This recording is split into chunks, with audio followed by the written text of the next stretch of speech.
You know when a phone feels like it's almost there, but a couple of things still hold it back from greatness?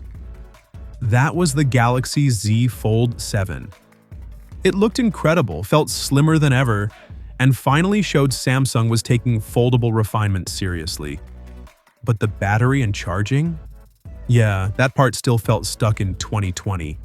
Well, it looks like Samsung might finally be waking up. According to a new leak from Crow, Samsung is quietly reshuffling the Galaxy Z Fold 8's internals to support faster 45 watts charging. And honestly, that's already a win. Not game-changing, but anything's better than waiting an hour and a half to fill up a 4,400 milliamp hour battery because yes, that tiny battery has been haunting the Fold lineup for 3 generations straight. But here's the interesting bit.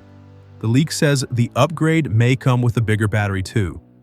No numbers yet, but another report claims Samsung is testing something close to 5,000 milliamp hours. If that actually happens, the Fold 8 could go from just make it through the day please to, yeah, go ahead and watch another episode, it's fine. Now, before we get too excited, don't expect Samsung to suddenly go all in with 60 watts or 100 watts, charging like the Chinese brands. Rumor is the Galaxy S26 Ultra might hit 60 watts, but the Fold line? Stopping at 45 watts for 2026. And honestly, that still cuts the pain dramatically, especially with a larger battery. For context, the Fold 7 currently takes almost 90 minutes for a full charge, and the 50% mark alone needs half an hour. For a premium foldable in 2025, that's rough. So even a modest jump could make the Fold 8 feel a lot snappier day to day. What we still don't know is whether Samsung plans to finally speed up wireless charging. The Fold 7 is stuck at 15 watts while competitors are doing laps around it. If there was ever a time for Samsung to stop being stubborn, the Z Fold 8 would be it.